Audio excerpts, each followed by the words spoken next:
to A Well-Designed Business. My name is LuAnn Nigara, and I'm so glad you found this podcast. Together with my husband Vince and our partner Bill, we have grown our company WindowWorks from the ground up. So I know and I understand the challenges you face in running your interior design business. I also know that your talent alone isn't enough to ensure your success. So on this podcast, we talk about strategies and practical steps to help you grow your business.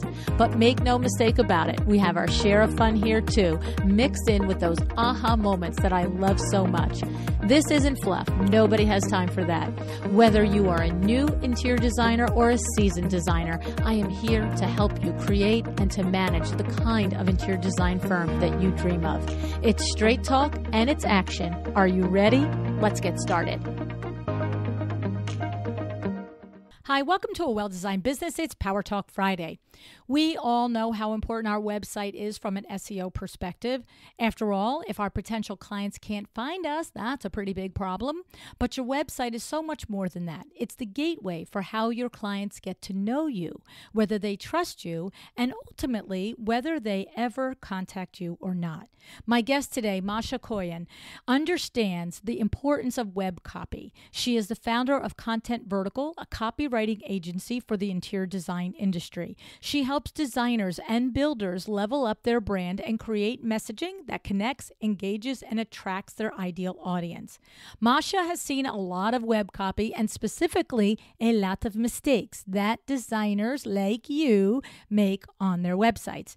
Today, she's sharing the top 7 mistakes she sees and, thankfully, what you can also do to correct them. What do we say? Don't give me a problem without giving me a solution, right? So before we dive in, let's take a minute to thank our show sponsor, Kravit Inc. Have you heard the majority of Kravit Inc. products are in stock and ready to ship within days? Order your favorite patterns from Kravit's exclusive in-stock collections as well as their Modern Luxe line.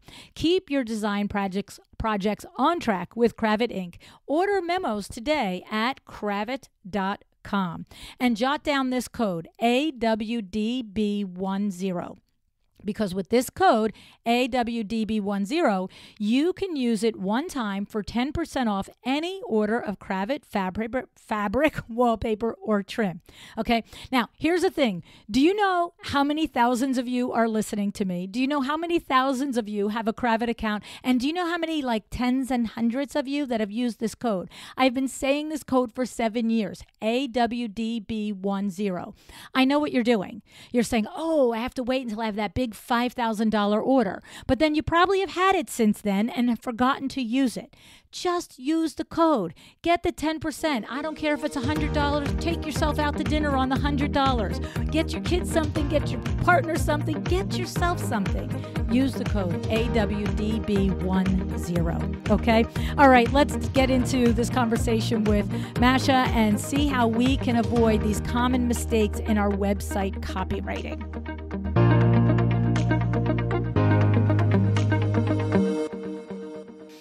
Hi, Masha. Thanks so much for joining me on A Well-Designed Business today. Hi, LuAnn. Thanks so much for having me. So, you know what? It's so funny, Masha. I am super happy about this because I asked you a question off air. I know that you worked with Nancy Gaunskopfer on her website, on the messaging and the copywriting on her website. And I just assumed that Nancy told you about me. And when I said, oh, I guess Nancy told you about me, you're like, no, I knew about you way before. That's right. Way before, when I started niching down with interior designers, I'm like, LuAnn is the place to go. And I need to be where my audience hangs out. And that's how I found Well, and you see, that's the part I love about it. Not that, oh my God, you found me before, you and Nancy met and that you took the words right out of my mouth. I love that you found me because you were doing the cool thing as a cool business owner. It's like my target audience is interior designers. Where are interior designers hanging out? What are they doing? What are their pain points? What are their struggles? Well, why don't I listen to a podcast that the designers listen to and hear them talk about what they go through? So I just think that's such a very terrific piece of advice. And because you do listen to the show all these years that, we're always saying to interior designers, go where the builders are, go where the, architects are, right? So you went to Go to the source, that's it. go where they discuss all of these things. And like, this is like market research on steroids. You go where they're talking about all these problems and business problems, personal problems. And I'm like, oh my God, it's all the market research I That's need right. to find out all the things about my target audience. Yeah, because, here's the thing. As a person who specializes in messaging for websites for interior designers, right? So you're writing the actual copy for an interior designer's website. Really, like when you hear them on the show talking about how they're trying to provide a luxury service, how they're trying to, get their systems and processes, it's like that is that like gold right there. Like you're pulling out the words that I would imagine that you as a consumer are relating to, because I'm not a designer either. So when I hear the things that relate to me that make me go, oh, that would make me pay attention to you, right? Like that's also the experience that you're probably having, right?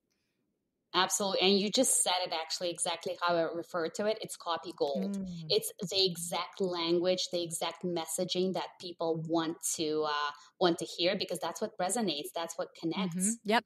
So I love, love, love that you're running an intentional business and that you do the things in your own business to make your business better so that you can deliver a better product to all of your consumers, your interior designers. So though in this journey of doing copywriting and messaging for interior designers, you have, you've identified probably way more than 7, but you've narrowed it down to the 7 things that you see often that are mistakes when someone is building the messaging and the copy on their website. And you're going to run us through, because then we're all going to have to do our own little personal audit of our websites and see, have we made these mistakes, right? Yeah, absolutely. And I feel like calling them mistakes it's great. These are the mistakes, but it's also missed opportunities, because there's no like real rules that this is what you absolutely have to do on your website. There's no rule that these are just best practices. But when I come across these things, and I think you'll recognize them, because I know, like, I've listened to your to your podcast so many times that I know for a fact that you constantly go to interior design websites, and I've heard you talk about some of those things, like, okay, like forgetting the photo or forgetting the name, which I'm not going to talk about these things, but like forgetting the photo location, like, come on. I know. Come on now. Yeah. So, you know what I mean? Yeah. And we see those things. There are missed opportunities. There's like, I want to know, and you're not giving it to me. Yep, it's the truth. I mean, it's interesting because I don't even know yet what the 7 things that you're going to go through are, but I'm a little tiny bit relieved that, that is a big thing when their own photo of themselves isn't there and their own name isn't there. But I'm a little tiny relieved that those aren't 2 of them, because we have talked about that 1,000 times, right? And it's sort of like, maybe somebody's new to the podcast, but we've got a whole collection on marketing that you can go listen to and learn these things. Absolutely. And these are the obvious ones. And I'm like, I'm not going to cover them. I'm going to talk about almost like from the copywriter's perspective. And these are the things that you should be paying attention to as a business who is consumer facing, because your prospects want to know this information and it's not there to be found. Yeah. So I'm going to talk about those. Okay. So let's start with number 1. Okay, number 1. Actually, before we even get to number 1, I feel like we should start by saying, before you even write a word of copy for your website, you need to start with understanding your audience. And I'm not going to spend a ton of time on that, because a bunch of your podcast episodes covered that. You need to know your audience. You need to understand who they are, what they do. You need to have an in-depth understanding of them. And once you have that understanding, you translate that into your website copy. And that's where we start. That's the beginning. Okay. So the very first mistake is neglecting copy above the fold. Above the fold, that's like prime real estate for your website. So neglecting that space, neglecting copy above the fold, that's the biggest one that I see. So here's what we see. When we get to many interior design websites, we see this beautiful photo, right? We all see that, just the photo and no words. This is the biggest one. This is the biggest miss, because what happens now is that you're letting your photo do the talking. Like, you basically relying on, it's a beautiful work and a picture is worth 1,000 words, or whatever that saying is, but not always, because copy and Photos need to work side by side. They need to work in tandem, and you're literally letting your photo do all the talking. Now, having said that, there are designers that can get away, like Carly Worsler, of course, I'm mispronouncing her name, but she's got the brand awareness. She's got the brand exposure. She's got this brand recognition. She can get away with just the photo. Okay. And a lot of other designers can get away with that. So, what's interesting about that is I can't recall who it was, and if I did, I wouldn't say it anyway, but it was somebody like that. It wasn't Kelly. I know it wasn't Kelly. It was but it was somebody like that. It wasn't Martin Ballard, but it was somebody like that. Like somebody super super super, you got to be kidding me, interior designer. Yeah. And for whatever reason, I had occasion to go over to the website, and it was so funny. It was 2 or 3 times in the same day. And you know what, if I think about it, I was probably went to the AD 100 list and was going back and forth to websites to half the designers that I've never heard their names, but then I'm like, oh, okay, that's who that They're is. making the Right. list. Yeah. Yeah. And the thing was, it was funny because that you say that, because there were more than a couple of occasions where above the whole screen, forget above the fold, the whole thing was just a photo. And I had to hunt for the navigation. And I was just like, okay, I'm motivated to hunt for it because I just came from one list and I want to see what you're doing over here and who you are and what it's about. But it was a tiny bit like it was like, the navigation icon was so subtle that like I was like putting my cursor around trying to find how do I get, like I'm clicking on it, Anyway, so it's interesting that you say that once you get to a certain arrival in the industry, you probably can get away with some of the things. But the rest of the 78,888 interior designers across the US and Canada should probably not do that, right? But even then, when you're at that level, why make it I so know. hard I had the same thought. for people to, and another thing, when who else does that? When you work with a web designer or you have this very creative idea to make it so different, where you've got that mouse jumping all over, you're trying to click on things and it's like getting away from you. Like, I know they were trying to go for the clever, but like clear over clever. Yes. Let's do that. Clear over because clever. Like sometimes that's great. You know what? Sometimes it's so hard because you're like, okay, where are you located? Who are you? I know it's so creative and it looks so super cool. And your web designer probably won like an award, like a creative award or something.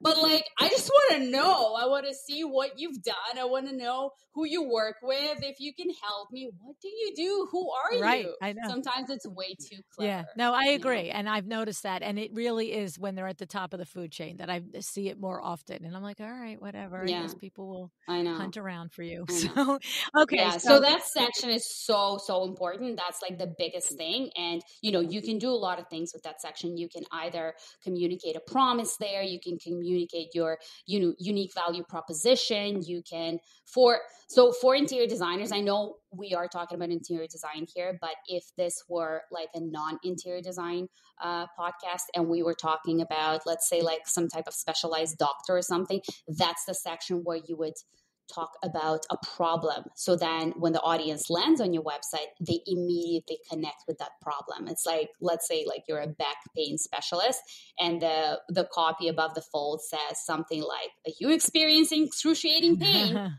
Immediately my attention is captured because that's why I came here. I'm in the right place. Yes. Exactly. That's why I came here.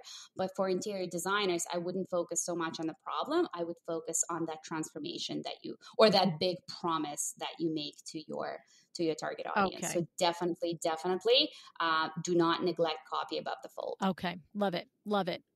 Yeah. Okay. Do you want to go to number 2? Yes. Oh my God. You want to go to mistake number 2. Let's go with generic statement above the fold. So yes, you're not neglecting that space, but you're going with something generic, like something like we create beautiful and functional spaces. Or how about I'm inspired by the dunes and beaches, my favorite one. I know. Or I really listen, or we create spaces that are inspired by our clients. Yes, it is all true. but we all say that, and 1,000 other designers say the same thing. But your goal is really to stand out. You want to stand out. You want to communicate that special thing that you create for your clients. So don't go with something generic. Say something to capture their interest. So the goal of your hero, we call it the hero section. Okay. So everything above the fold is the hero section, these words that show up above the fold. This is the hero statement. So don't go with, first of all, do not neglect it. Second of all, do not go with something generic. Do not go with something that people will read and kind of like it's like, okay, so what? So what? It really needs to immediately capture their attention. And I'll tell you like a copywriting secret. The goal of that hero statement, the goal of that copy above the fold is to move your audience to the next step. Okay. To move them to the next step, to take that action. That's what you want to do. So whether you're communicating that promise that you're making for your interior design clients, or whether you're just saying something that piques their interest, it will make them say things like, okay, yeah, I want to know more. I want to go to the next page. I want to learn about them. I want to learn about how they do what they do and things like that. Okay. So question for you. You know what everybody is thinking to themselves. Okay, so I really am a good listener, or I really do create homes that are inspired by my clients and their family and their personal, journey through this planet Earth. Okay. So how, I realize it's probably an entire session on copywriting and working with somebody like yourself, but, is there any initial one or two tips to help someone get past that obvious thing? It's funny. Nicole Heimer, right? So she is my website developer, and she does a lot of our copy. She does, she like takes the words out of my mouth and she makes them make copy and all the things like that. And she always is saying, could anybody say that? Or could just you say it? Right? Can anybody say that, Lou? Because if that's true, we're not putting that. But if you are the one that's saying, and I know, and of course she knows me like the back of her hand now, she's like, you wouldn't say that. And by the way, I have to say, that's not really, I don't hear that from her a lot. You know what I mean? Because I usually don't say what I won't say. But the point is that, to your point, I'm a good listener, or I design homes inspired by my actual consumers. That could be answered by thousands of designers, could have said that statement. How do you help them get to the next level of the truth in that for them? You know what I mean? Yeah. I'm going to answer your question, but I'm also going to give you an example. So what Nicole said, that's so accurate. And I feel like if you have 100 tabs open on your computer, which in my case, like everyday thing, if you had 100 tabs open, how would your website stand out as an interior designer? What if that interior design client, what if that dream client is looking through like 10 different interior designers' websites? How would yours stand out? Would they even associate something on your page with you? Because that's what you want to do. You want to stand out amongst those 10 different tabs that are open. You want yours to resonate. You want those words to jump off the page and hit you in the face. And it's like, oh, okay, that's different. So to answer your question, how, we just need to continuously ask questions. Why? So what? Why should I care?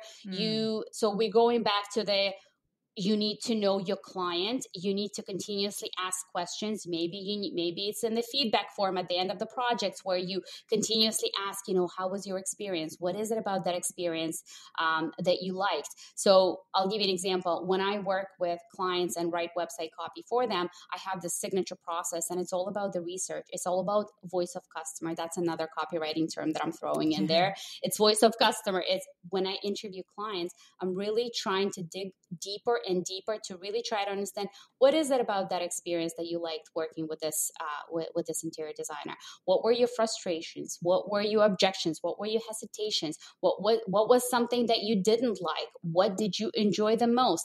We're trying to get something that would resonate with your ideal clients. So yes, you could be, designing places around your clients. Yes, you're really listening. Yes, you're doing all those things that interior designers always say, but go a little bit deeper.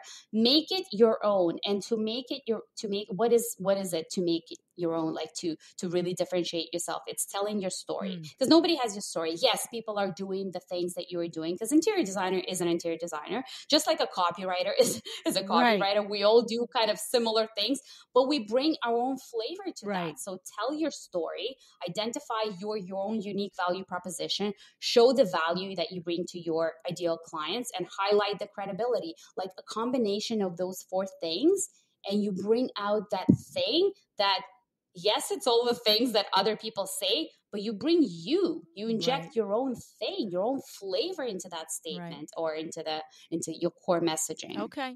So I love it. It's not an easy thing. No, it's not a straight line. It's not a simple. No, it's not a straight line. It's not. It takes deep work. I mean, I know that when I did the process with Nicole, it's 2 or 3 sessions of the deep work. And the same thing when Charles created the Docuseries, it was 8 hours all day. Just, he calls it the road mapping session. Just, who are you? What do you stand for? Why do you this? Why do you want to do the podcast? Why do you think people like the podcast? What do you like about doing the podcast? Like literally just grilling me down to get to what is the essence of this person that is the face of this community, right? So and once you find that thing, once you find that secret sauce, then you can promote the hell out of it. And you should. You make it your thing and you lead with that. That's going to be all across your social media. It's going to be all across your website, and nobody can take that away, because now you made it yours. Now you made it something so different, and it's so you. And now people can associate, your ideal clients can associate that thing with you. Oh, it's that designer. That's her thing. And that's where you want to arrive. So for people to say, okay, I want that thing, Yeah. I love it. It is, it's, and the thing is, it's a process. It is a process, but sometimes like the way you're explaining it today might unlock something for somebody in a way that is new for them, and it hits them all of a sudden, says, I get it, Okay. Yeah. Okay. Yeah. So third mistake that you commonly see. All right. So failing to build trust. Okay. And that's a big one. That's, you can have the most amazing interior design business, but you need to have something on your website to signal trust. And most often it is customer testimonials. Okay. Or those badges, for example, your accreditations or various certifications that you received. It could be where you were published in some interior design magazines or like editorial opportunities. All of these things signal trust to your potential clients, to your target audience that land on your website. They want to see those little things sprinkled strategically across your website.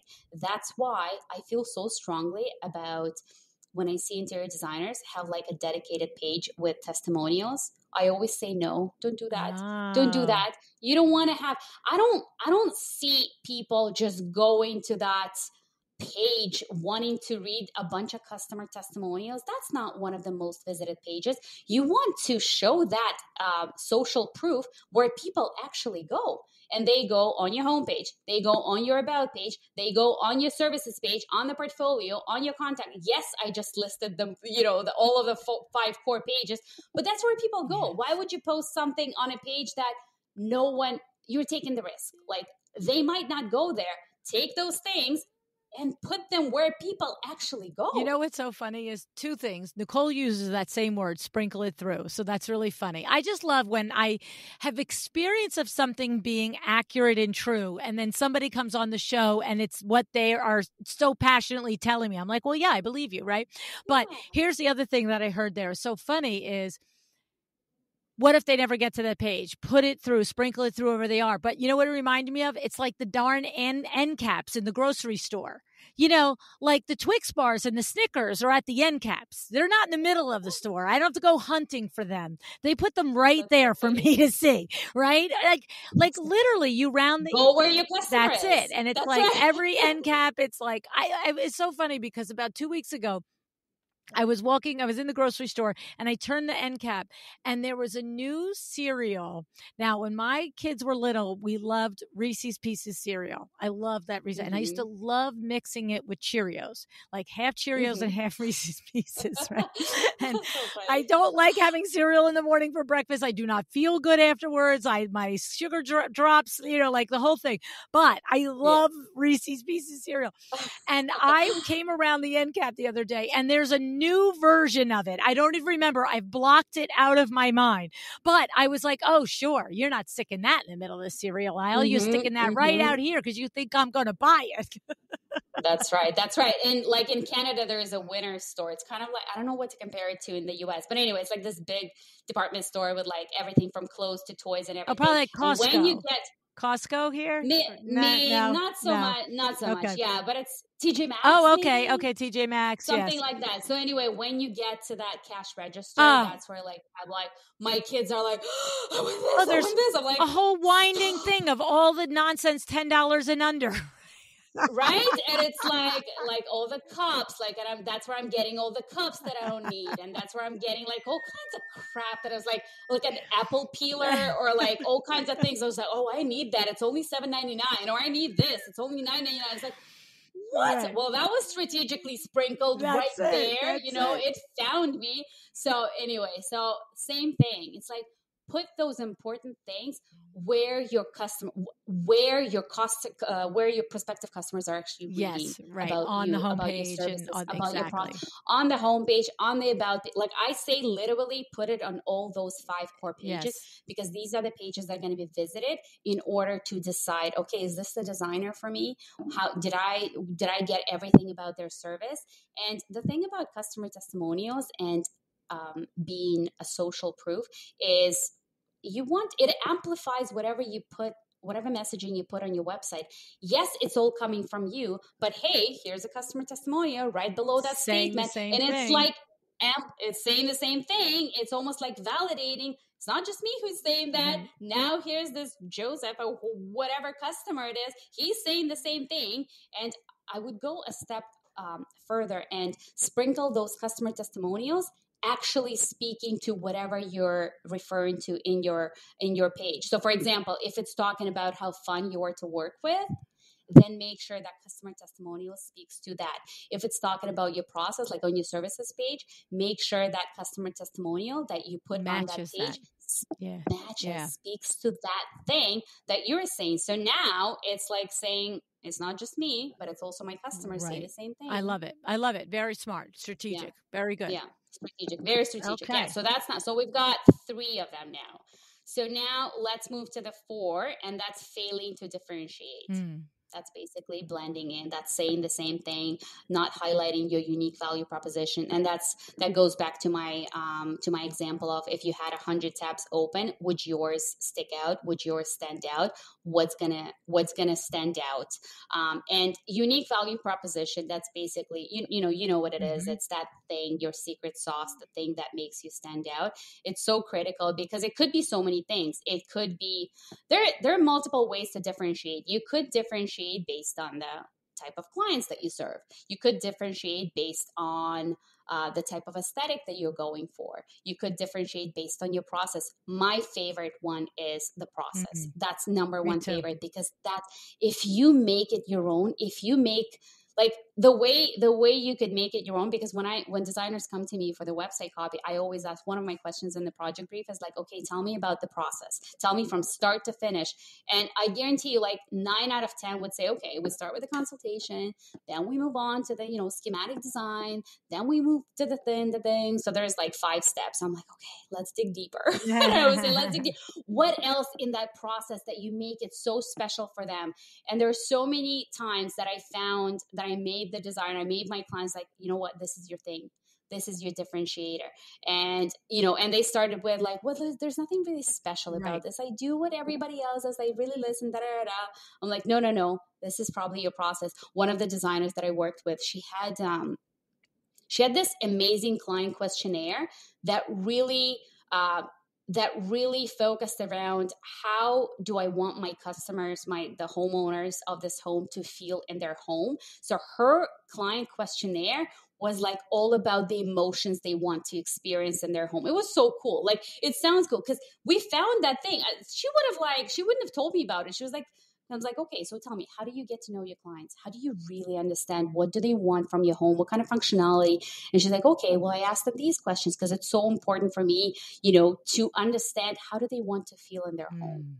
So we made that thing about her process. So I think it's critical for you to make it super clear to your target audience. How do you differentiate? What's your unique value proposition? What's that big promise that you make? What is that transformation? Because yes, we all, all of your audience, they kind of do the, beautiful functional spaces, but let's make it your own. Yeah. Let's dig deeper. Let's ask multiple questions. It's a difficult process, but once you get to that thing, now you stand out. Yes. Now you're no longer blending in. Right. So, And that's the goal, right?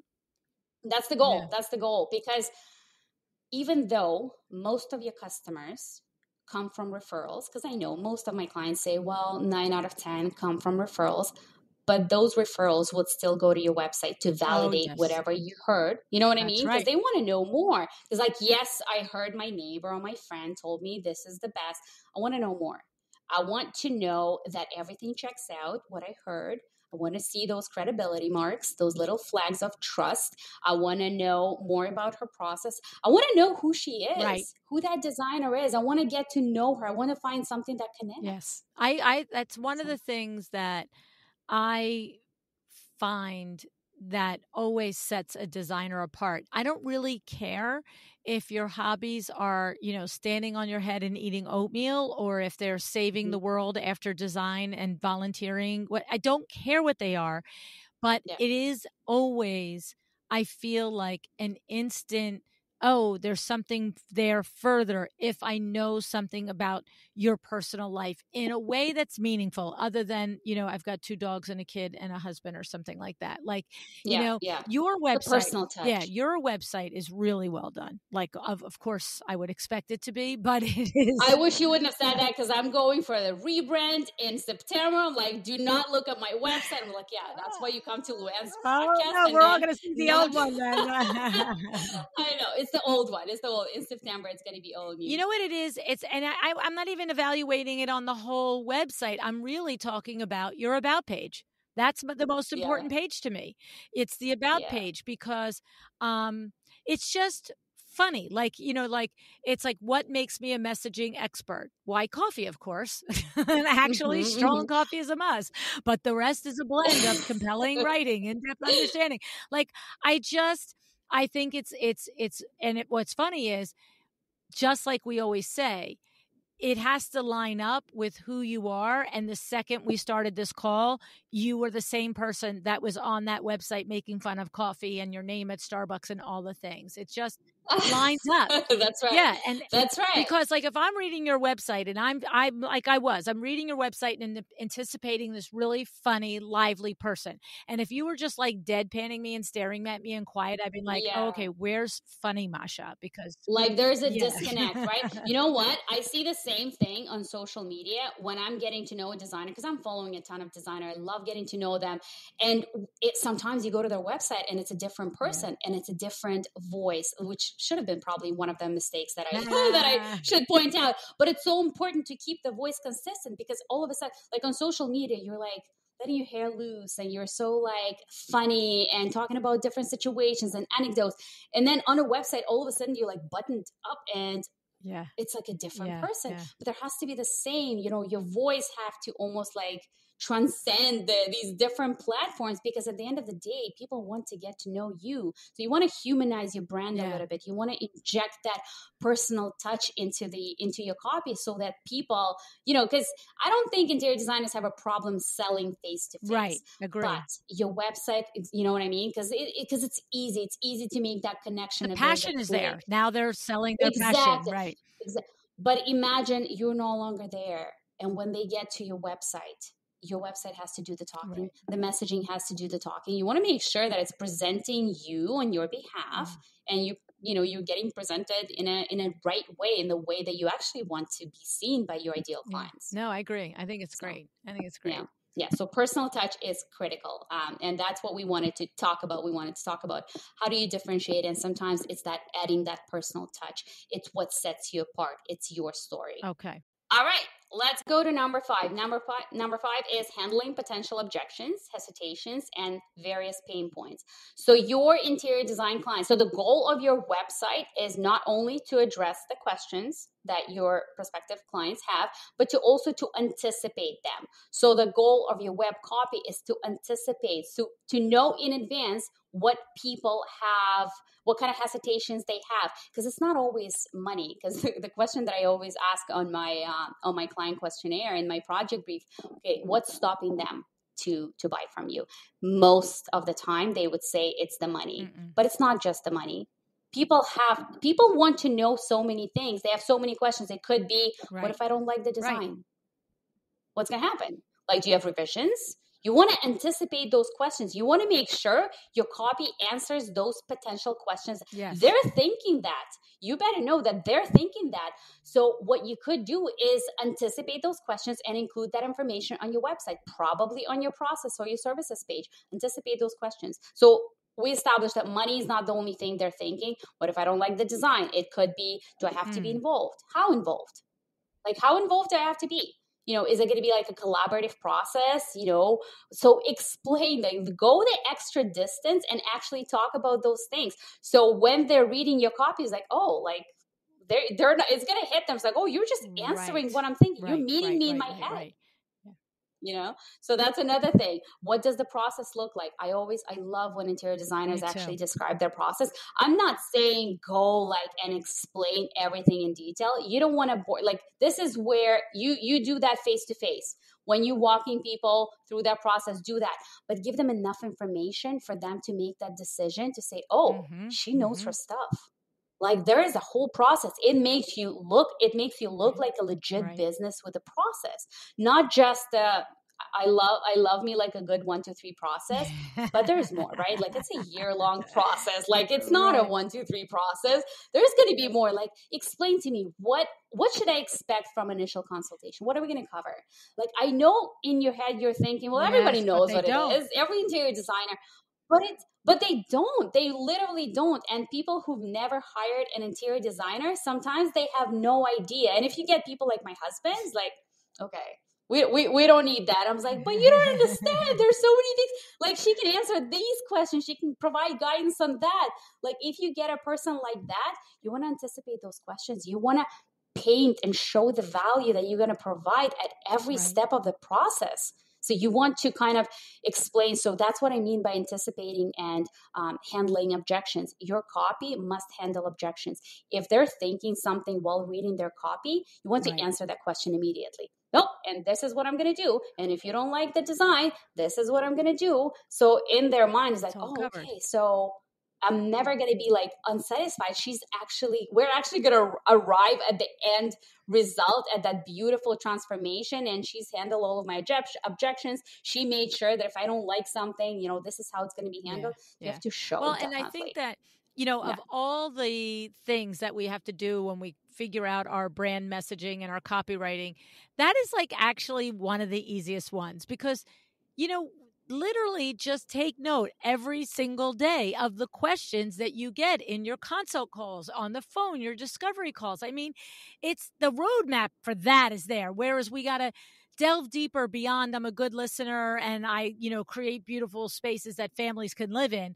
That's a little harder. We got to dig a little deeper. We got to, maybe have some prompts and a professional like yourself or Nicole or Jude or somebody to help us with it. But the anticipate the problems, just pay attention for a week. You know what I'm saying? Just pay attention. And John, I love what you said. And I honestly, I think you should build it into your process. Like, every time there's an email that comes in or a text message or however you want to, however you communicate with your clients, jot them down. Like, have like an archive of questions in your Google Docs. You know what I mean? And then I feel like Nicole would say, and then do like an FAQ section on your website, because that's amazing for SEO. That's like, this is, you've got your questions now. You don't need to go anywhere you know what you constantly get asked over and over again. This is like an SEO gold right there. And then include that in your website, like on your services page or your contact page. What are you typically asked? Yeah. So, okay, so that's number 5. Now, let's go to number 6. And I feel like we covered number 6, but that's missing the personal touch. A lot of the times I just see it. It's all like, all business, all we, but no personal touch. And people really, we all, like as humans, we crave connection and we make decisions based on our emotions. And I think it's so important to inject a little bit of personality, a little bit of personal. Like you said, okay, I don't care if they do this or that, but what if that thing resonates? Yeah. What if that thing resonates with whoever is reading your copy? What if, I don't know, you could be talking about your divorce, or you're a single mom, or maybe it's one of your hobbies or something, and that thing sparks something in the other person that's reading that, and that's what resonates. Because a lot of the times, like when you think to service providers and how we hire various service providers, for me at least, a lot of the times it's based on that, like, something intangible, that personal click or that connection that I make. I was like, oh, I really like that person. Something they said resonated, or something I read resonated. And that's how I make. I'm like, I don't make decisions sometimes logically. It's like, oh, I just like them. I want to do this with them. You really do need to understand that there are literally, it's estimated there's 80,000 interior designers in just the US. Forget the Canada and all across the globe. And if I'm sitting there and I'm trying to figure out who to use, like, what am I going to make that decision on? And I say it all the time. I expect you to make a beautiful room. Have I ever looked at a portfolio that they weren't beautiful? Like, who puts up a picture that's not beautiful? Do I think that, you made that room beautiful, but you're not going to be able to make my room beautiful? No, it's a given. But what is the other thing that makes me, like you said before, you have 100 tabs open on your website. It's funny because at LuAnn Live this year in November 2023, Heather Hansen is going to be our MC. And I love this lady. Heather Hansen is a previous trial attorney. She is an author. She's a trial lawyer. She's a keynote speaker, and she's an advocacy coach. Okay. Now, I didn't hire her or invite her to be the MC at LuAnn Live because she's an advocacy coach. I invited her to be the MC at LuAnn Live because she's super brilliant, super polished. She will know all the things about all of the speakers and all the panelists because she reads like 100 books a year. Like, she's a researcher, right? And I love her. She's a friend, and I enjoyed our conversation on the podcast, and I thought that she would make a great MC. So here's what's interesting. Just last week, one of my chairman of the board clients and I were having a session, and I said to her, are you planning to come to LuAnn Live? And she said, I've been thinking about it, but I'm not sure. She said, I'm doing this with you here, and we'll be wrapping up a month or so before that. And I really haven't crossed that bridge, basically, is what she's saying. Hadn't really considered it seriously. And I said to her, and I will say this to all of you guys too, I think in addition to all of the good things that are happening at LuAnn Live, the different panel discussions, the in-depth questions and answers and all of that, I said to her, well, who's going to be your coach next year? Because this was my year. And I am a huge fan of you having a coach every year. And sometimes somebody will do 2 years with me. And sometimes we just instinctively know that it's time for a different voice. And so I said to her, who are you going to coach? And she says, well, I was, going to ask you about that. And the thing is, the 2 people that she was thinking of are both going to be at LuAnn Live. And I'm like, what better chance? Like, take the conversation from the podcast to real life. Like, it's a listening conversation. I'm the one having the real conversations with Nancy Skanzakaufer and Traci Connell and Michelle Williams and, Nicole and all these people, right? And so I said, I'm going to tell you what, I know you're going to come away feeling great, feeling charged up for 2024. But even if you come away knowing who you want to hire for next year. And so what was interesting, and this is the long story, so don't mind my long story. She came back to me the next day and she said, I looked at the website for the event and she said, and you know what stuck out to me is Heather Hansen is an advocacy coach.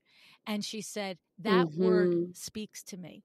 I feel like my role is to advocate for my clients. And I have been an advocate in my field for many years before going out onto her own business, which is the truth. And I know that about her. And she said, and that just hit me. And it's exactly what you're talking about. Heather is using the things that are true to her, and 50 million people looked at the website and thought, great, MC, but wait, Corey Damon Jenkins is going to be there. Now I'm coming, right? But the one that it hits, it doesn't have to hit everybody. The one that it hits is the only one it needs to hit. And it will hit more than one is the point, right, Masha? That's right. And such small thing. It could be such an element. It could be, like a thing from your past that you're talking about. Because I'm not saying like take your website and make it all about you. No, but inject a bit of your story just so people can actually get to know you, who you are, who is that human behind your brand. And sometimes, like you said, it could be like the tiniest little detail. Like it could be like, I don't know, like I was a dog walker in the past or something like that.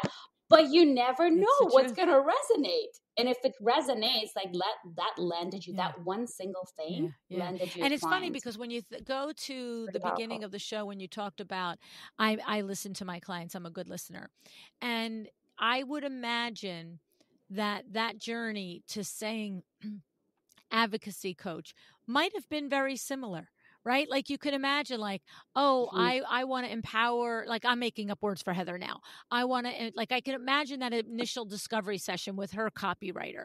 I want to empower, business owners to, to come to the table prepared. I want to empower them to understand that they have certain rights. I want to empower them to understand. And all of a sudden now here comes advocate out of lawyer, you know what I mean? And then here comes advocacy coach, right? Like I could just see that that's exactly the type of progression you're talking about, right? Getting to truly your essence, because as a trial lawyer, isn't that make perfect sense? Advocacy coach, right? Yeah. And I'll tell you, LuAnn, I feel like this not knowing, like I don't know, I haven't read that part that you read, but I feel that it's a very intentional choice on Heather's part. It's a very there was some work, some reflection, that's probably, if I had to guess, that's her unique value proposition. So it was a very strategic move to put it there because she knew that this is going to resonate with the clients that she wants it to resonate with. And then I watched it happen in real life 3 days ago. So it's pretty cool. So I love the real life examples of what you're talking about. So that's great. Yeah. Awesome. So we're at number 7. We're at the last one. And that's weak or vague call to action. And call to action, I'm sure you've heard that before, but call to action, that's one of the most important things on your website, because the whole goal of your website, yes, it is to tell your ideal clients who you are, what you do, and all those things, and answer and address all of their questions and anticipate the questions. But it's also to guide them to take that action, whether it's to schedule a consultation, to check out another page, to download your lead magnet, to, subscribe to your newsletter, whatever that is. The goal of your messaging is to get your prospective clients to take that action, to take that next step. So every line on your in your website messaging has one single goal: to move them to the next line, to move them to the next line, to move them, to scroll down and to take that next step. So when I see, I often see various interior design websites, and if I see like get in touch, reach out, and nothing else, no. That's not going to cut it. Right. That's not going to compel me to take that next action. So in your call to action, remind people What is that unique value proposition? What are they going to get? What's that transformation? What promise are you making? So the call to action is not just that text on a button. It's also the line or a couple of lines before that button. Remind them what is that promise that you're making, and then compel them to take that action. So, communicate the urgency, communicate that promise, and communicate how are you going to bring them value. And that's a call to action. That's a good call to action. That's not a weak one. It's not a generic one, and it's not a vague one, because, a vague one is just reach out, or it's not like, why should I? What's going to happen if I reach out? So tell them what's going to happen. So really compel them, make them want to. So give me an example of something that a designer would say previous to the reach out button. What's something, I imagine you have to recap from their own about story and their process. I get it, but it's exactly. Yeah. So it has to do with the fact that it goes back to knowing your audience, what it is that they want, whether they want to, transform their outdoor space. For example, like I recently worked with a landscaping designer. So for her, call to action was, I wish I could pull up the website because it's not live yet, but it was reminding them what is it that they can now expect from their backyard space, from their outdoor transformation. So it was something that would evoke an emotion, like tomorrow you can sit down on your beautifully designed porch and have that cup of coffee I don't know, like making it up, but it's like evoking that emotion, reminding your ideal client what is it that they can expect, and then start your project today, right after you've communicated that emotion. You made them feel something, because the goal is also to make them feel something. That's going back to what I said earlier. You want to make that connection. You want to find something that resonates. So communicate that emotion. It could be literally a couple of lines of copy, but it could be so powerful, because oh yes, I want that. Like I can picture that in my mind, me sitting on the porch on this beautifully designed space where I can find everything, and everything is built around me, and then start that project now. Got it.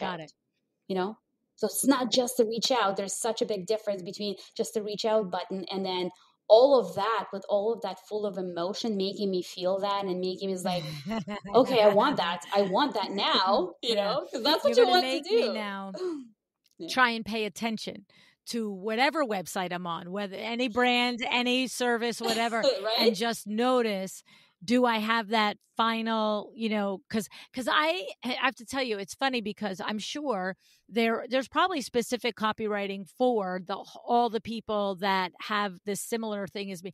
I almost have not when I'm investigating designer sites, that's a different story. I'm not really looking to hire somebody. I'm just reading their websites to learn about them. But when I'm doing my own shopping and my own perusing for whatever the things are in my life, it's like I almost have an instinctive, I'm not pushing it, I'm not getting it, I'm not ready, I don't want to. Like Vinny and I go round in circle on this all the time, because at Exciting Windows, the other business that we run, it says if you go to excitingwindows.biz, you learn about this business that we run, where we teach window treatment professionals how to run their businesses profitably, right? And so what happens is there's some button that Nicole put there, want to learn more, whatever it is. I don't know what it is, but Vinny can never understand that somebody pushes the button, gives their information, and doesn't answer the phone or call him back when he calls them.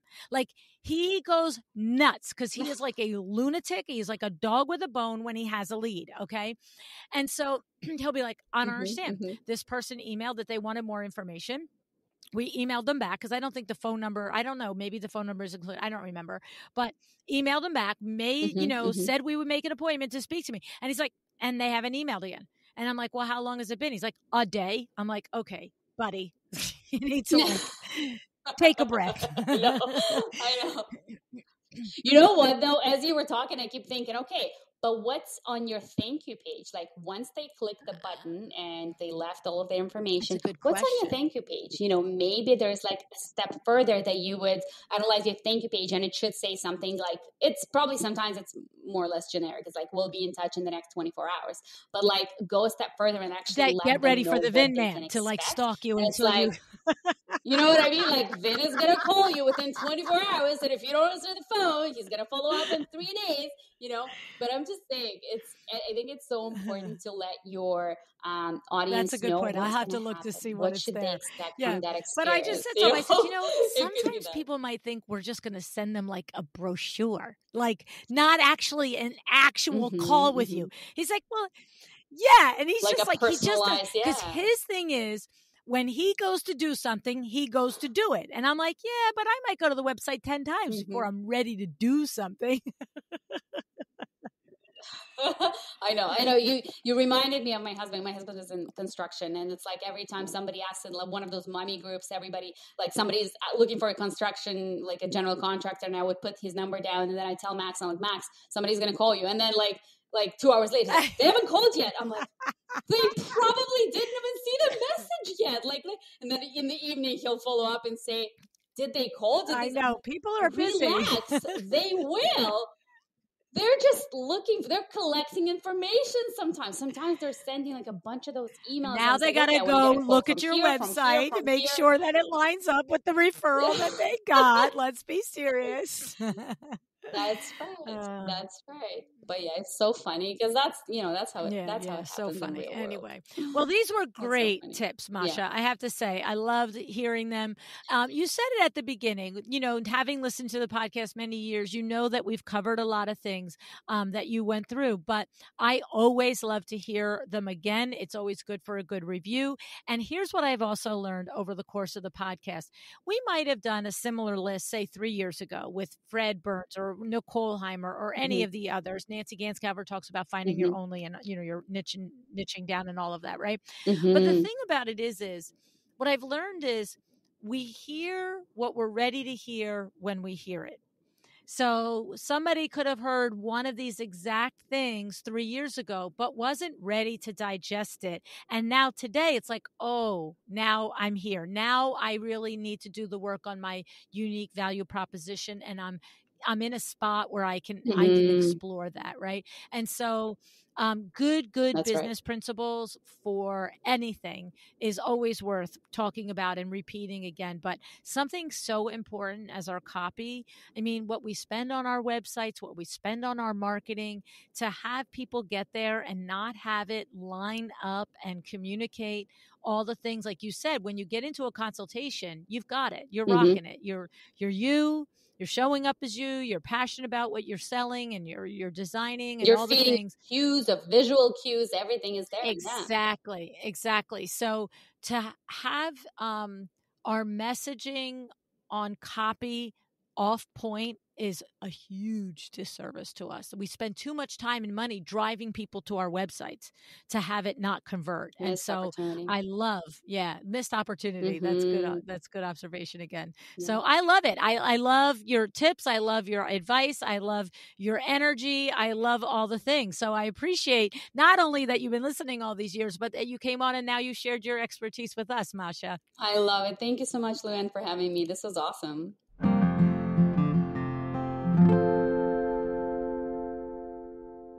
Okay, I liked hearing this about the value of your website from a copywriting perspective, okay? I think at this point in time, we all know we need a website. It's pretty non-negotiable, right? And we at least have some kind of a concept on SEO, even if we haven't invested in paying for it, right?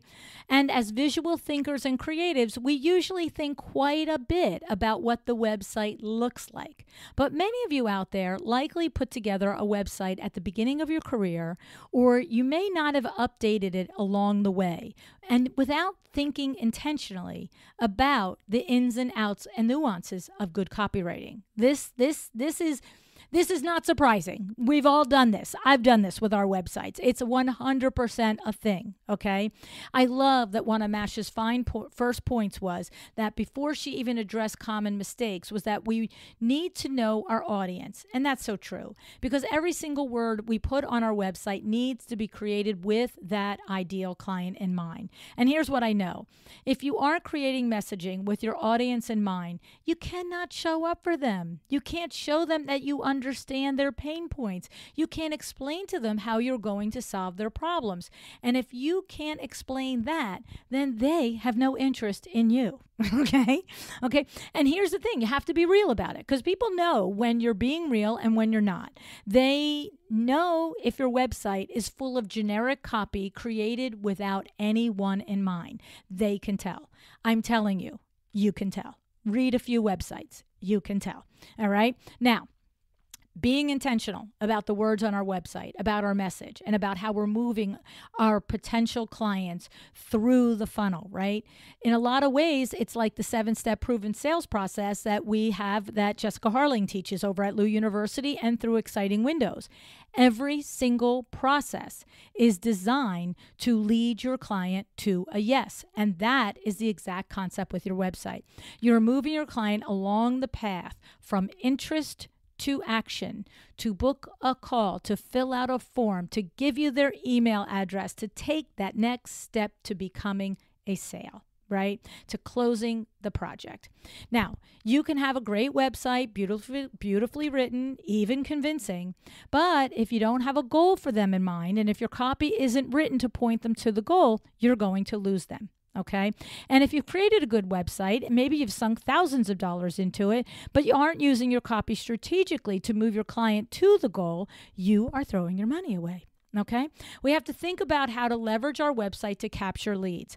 On my website, we have the What Level Designer Are You quiz. This is a win-win quiz because you fill out the quiz, and your reward is that we actually give you value. Depending on what level you end up testing out at, we're going to give you resources, the 5 things to do today, this week, the 5 things to do this week, the 5 things to do this month, and the 5 podcast episodes that you should listen to. I mean, that's like a shortcut to a little cheat sheet on how to understand your gaps at the level that you're at that the quiz revealed, right? So that's the win for you. The win for me is I get your email address, and now I get to communicate with you, right? So this is what you want to think about when you're designing something for your potential clients, something that actually is helpful for them. All right. And by the way, if you haven't taken the quiz, I encourage you to do so. It's thedesignerquiz.com. Okay. So think about your own website. Are you making any of these mistakes that Masha highlighted? Are you positioning yourself as unique? Are you giving them something memorable? Are you giving them something to do? Are you convincing them to do it? If not, it's time to shake it up with your web copy. All right. So, Masha, thank you tons. I thought that was so much fun and so interesting. And guess what? Masha is coming to LuAnn Live. So if you want to meet her in real life, then you should come to LuAnn Live too. Go to LuAnnLive.com to learn more. And, we'd love to see you there. All right. Thanks tons for joining me today. Decide to be excellent.